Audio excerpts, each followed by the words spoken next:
90 రోజుల కోర్సు పూర్తి చేస్తే చాలు 100% ప్లేస్మెంట్ సపోర్ట్ తో సాఫ్ట్వేర్ జాబ్ మీ సొంతం. వెంటనే కోడ్ జ్ఞాన్ డెస్టినేషన్ ని సంప్రదించండి. నమస్తే, వెల్కమ్ టు సుమన్ టీవీ. నేను మీ యాంకర్ సరి. మార్చ్ నెలలో ద్వాదశ రాశుల వారికి ఎలా ఉండబోతుంది, వారు ఎలాంటి పరిహారాలు చేసుకోవాలి, వీటి గురించి ఇన్ డీటెయిల్గా మనతో చెప్పడానికి వేదిక్ ఆస్ట్రాలజర్ ఉమా గారు ఉన్నారు. వారిని అడిగి తెలుసుకుందాం. నమస్కారం గురుగారు. నమస్తే అమ్మా. ద్వాదశ రాశుల వారికి మార్చ్ నెలలో గ్రహ సంచారం ఎలా ఉండబోతుంది? అందరికీ నమస్కారం అండి.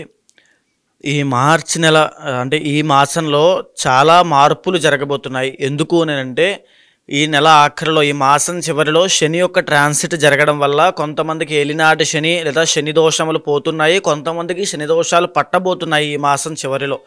అదేవిధంగా ఇదే మాసం చివరిలో 28, 29, 30వ తారీఖుల్లో షష్టగ్రహ కూటమైనటువంటిది ఏర్పడబోతోంది. దానివల్ల ద్వాదశ రాశులకి 12 రాశుల మీద కూడా ఈ యొక్క ప్రభావం అనేది తీవ్రంగా పడబోతోంది. ఐదర్ పాజిటివ్ అయినా నెగిటివ్ అయినా ఖచ్చితంగా పడుతుంది. దాని గురించి డిస్కస్ చేసుకోవాలి అండ్ దాని గురించి తగిన జాగ్రత్తలు కూడా చెప్పాలి. అదేవిధంగా ఈ మాసంలో రవి యొక్క ట్రాన్సిట్ కూడా మార్చి 15వ తారీఖు తర్వాత జరగబోతోంది.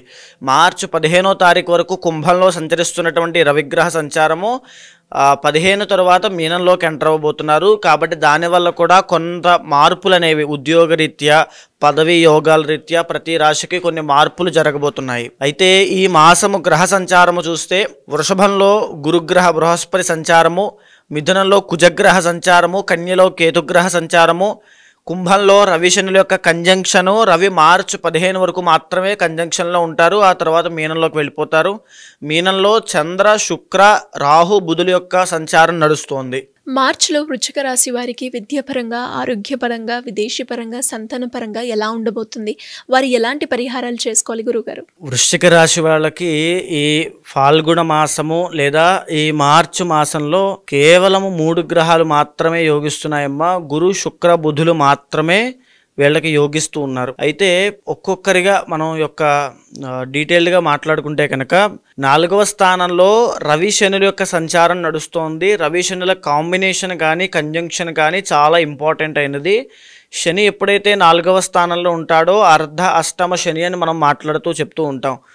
అర్ధాష్టమస్య కార్యహాని, మేజర్గా వీళ్ళ జీవితంలో వీళ్ళ వృత్తిరీత్యా కానీ వ్యాపార రీత్యా కానీ ఏవైనా అంటే జాబ్ పరంగా అవ్వచ్చు, వాళ్ళ కోర్సులు చేసి మేము కష్టపడుతున్నాం అనుకుంటే అవన్నీ ప్రొలాంగ్ అవుతుంటాయి, డిలే అవుతుంటాయి తప్ప వాళ్ళకి ఒక రకమైనటువంటి గ్రోత్ అనేది తొందరగా కనబడదు. మేజర్ చేంజెస్ ఇన్ లైఫ్ అనేది అప్పుడే కాదు, ఇంకా టైం ఉందని చెప్పచ్చు.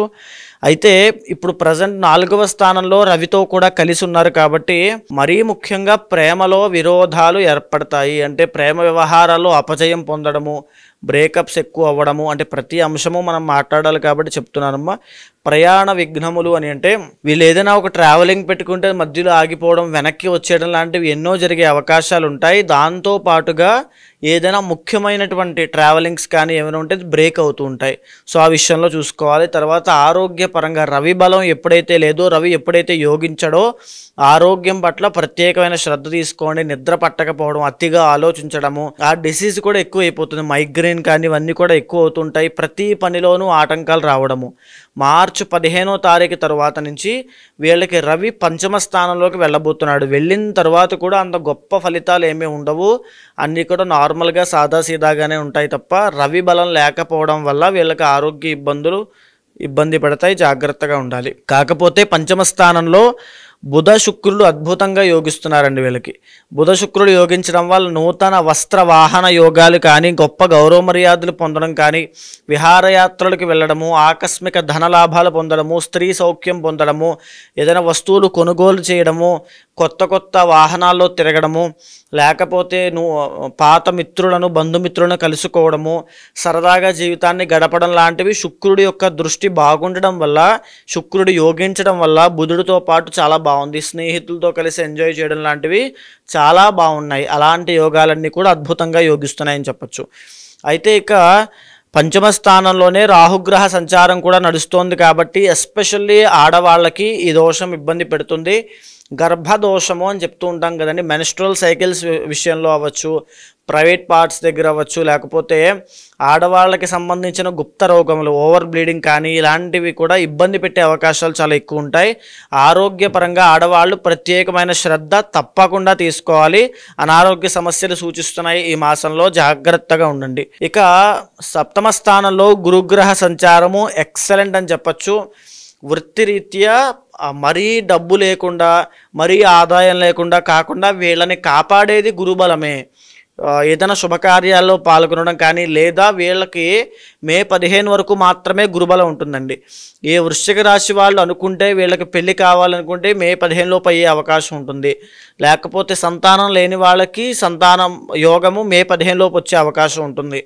కాబట్టి గురుబలం ఉన్నప్పుడే ఆ శుభకార్యాలని, ఆ శుభాన్ని అనుభవించగలుగుతారు, ఎంజాయ్ చేయగలుగుతారు అని చెప్పచ్చు. ఇక అష్టమంలో కుజగ్రహ సంచారం వాహన ప్రమాదాలని కానీ, లేకపోతే కార్యహాని, ఏ పని తలపెట్టినా అందులో పనులు మధ్యలో ఆగిపోవడము, కాస్త అశాంతి అనేటువంటిది రావడము. కుజుడు ఎప్పుడు కూడా హీట్ కాబట్టి ఆ జ్వరము లేకపోతే బాడీ హీట్ని ఎక్కువగా ఫీల్ అవ్వడము, తద్వారా వచ్చే ఆరోగ్య సమస్యల విషయంలో కాస్త నలతగా ఉండడం లాంటివి ఎన్నో జరుగుతాయి. అయితే వీళ్ళకి వృశ్చిక రాశి వాళ్ళకి ప్రస్తుతము ఈ మాసం చివరిలో పట్టబోయే షష్టగ్రహ కూటమి వృశ్చికం నుంచి చూస్తే వృశ్చికము, ధనస్సు, మకరము, కుంభము, మీనము పంచమ స్థానంలో షష్టగ్రహ కూటమి పట్టబోతోంది.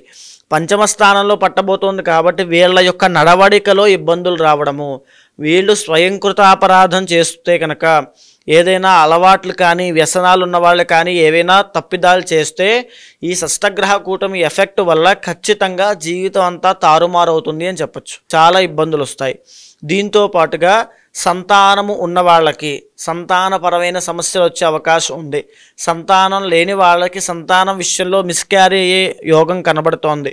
ఇందాక కూడా పంచమంలో రాహు ఉన్నప్పుడు చెప్పేటువంటి విషయము గర్భదోషము అని చెప్పాం కదండి. అదేవిధంగా సంతానపరమైన ఇబ్బందులు ఈ మాసం చివరిలో వచ్చే షష్టగ్రహ కూటమి వల్ల వీళ్ళని ఇబ్బంది పెడతాయి. కాబట్టి ఖచ్చితంగా జాగ్రత్తగా ఉండాల్సింది సంతానం విషయంలో. వాళ్ళు తప్పుదారి పట్టకుండా, వాళ్ళకి ఆరోగ్య సమస్యలు రాకుండా, లేదా మీ తల్లిదండ్రుల విషయంలో మీరు వాళ్ళకి సంతానం కాబట్టి వాళ్ళకి ఏ ఇబ్బందులు రాకుండా చూసుకోండి. దీంతో పాటుగా ఈ యొక్క మీరు ఏ రకమైనటువంటి అలవాట్లు, వ్యసనాలు కానీ, జూదం కానీ లాంటి విషయాల్లోకి వెళ్ళొద్దు. వెళ్ళారంటే తప్పకుండా ఇబ్బంది పడతారు. అండ్ మేజర్ థింగ్ ఏమిటంటే లవ్ ప్రాబ్లం అండి. ఎవరైతే వృశ్చిక రాశి వాళ్ళు లవ్ విషయంలో ఇబ్బంది పడుతున్నారో వాళ్ళకి ప్రధానమైనటువంటి జీవితంలో మార్పులు, అది నెగిటివ్ వైపే ఎక్కువ ఉండే అవకాశం ఉంది. అవన్నీ కూడా ఈ షష్టగ్రహ కూటమి వల్ల కనబడుతున్నాయి. సో ప్రేమ వ్యవహారాల్లో అపజయము అని చెప్పచ్చు. చాలా జాగ్రత్తగా ఉండండి. ఇంటర్నల్ జాతకంలో కనుక 5th హౌస్ బాగుంటే కాస్త వీటినంటి ఓవర్కమ్ చేస్తారు. ఇంటర్నల్ జాతకంలో దశ అంతర్దశలు బాగున్నట్లయితే షష్టగ్రహ కూటమిని కానీ, రాబోయే అష్టమంలో గురుడి యొక్క ప్రభావాన్ని కానీ ఖచ్చితంగా ఓవర్కమ్ చేసే అవకాశాలు ఎక్కువగా కనబడుతున్నాయి. ఎలాగైతేనేమి మొత్తానికి వృశ్చిక రాశి వాళ్ళకి అంత గ్రహస్థితి అనుకూలంగా లేదు కాబట్టి మీ ఇష్టదైవాన్ని ఎక్కువగా ఆరాధన చేయండి. ప్రయాణాలు చేసేటప్పుడు జాగ్రత్తగా ఉండండి. ఈ మార్చి 30 వరకు అర్ధాష్టమ శని ఉంటుంది. మార్చి 30 దాటిన తర్వాత శని దోషం పోతుంది. అయినప్పటికీ కూడా పనులన్నీ మందకొండిగానే సాగుతాయి కాబట్టి కాస్త ప్రత్యేకమైన శ్రద్ధతో ఎఫర్ట్స్ పెట్టి ఇంకా ప్రయత్నం చేయండి. ఎలాంటి పరిహారాలు చేసుకోవాలి గురుగారు? వీళ్ళకి వృశ్చిక రాశి వాళ్ళకి రాబోయేటువంటి రోజుల్లో కూడా గురుబలం అనేటువంటిది లేక చాలా ఇబ్బందులు వృత్తి వ్యాపారాల్లో అవ్వచ్చు, ఈ యొక్క ఆడవాళ్ళకి ఆరోగ్య సమస్యల విషయంలో ఇబ్బంది పడతారు. కాబట్టి శివపార్వతుల యొక్క అనుగ్రహం కావాలి. ప్రతిరోజు శివాలయానికి వెళ్ళి శివదర్శనం చేసుకోండి. అదే ఒక ప్రత్యేకమైన పరిహారంగా మారి మిమ్మల్ని కాపాడుతూ ఉంటుంది. జాతకరీత్యా ఎవరికైనా ఎలాంటి సమస్యలు ఎదుర్కొన్నప్పటికీ దానికి తగ్గట్టుగా పరిష్కారాలు చేసుకోవాలి అంటే ఏ విధంగా మిమ్మల్ని అప్రోచ్ అయ్యే ఛాన్స్ ఉందంటారు గురుగారు? తప్పకుండా అమ్మా. ఏదైతే మనం మాస ఫలితములు, వార ఫలితములు, తర్వాత సంవత్సర ఫలితములను మాట్లాడుకుంటున్నామో అది గోచార ఫలితంగా మన మీద 30 నుంచి 45% మాత్రమే ప్రభావితం చూపిస్తుంది. మిగతా % అంతా కూడా ఇంటర్నల్ జాతకం మీద ఆధారపడి ఉంటుంది. కాబట్టి కంగారు పడాల్సిన పని లేదు. కొన్ని రాశుల వారికి యోగాలు బాగా డిసప్పాయింట్ అవ్వాల్సిన పని లేదు. కొన్ని రాశుల వాళ్ళకి రాజయోగం ఉంది కదా అని చెప్పి ఏ పని చేయకుండా ఖాళీగా కూర్చోవాల్సిన అవసరమూ లేదు. ఇంటర్నల్ జాతకం మీద వాళ్ళ యొక్క నిత్య యోగాలు, ఆ యొక్క దోషాల మీద కూడా ఆధారపడి ఉంటుంది.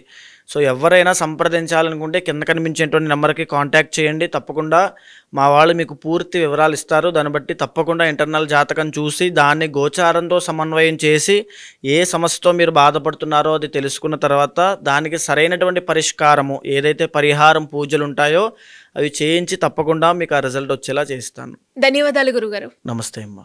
సుమన్ టీవీలో మీ పర్సనల్ అండ్ బిజినెస్ ప్రమోషన్స్ కోసం కింది నెంబర్కి కాంటాక్ట్ చేయండి.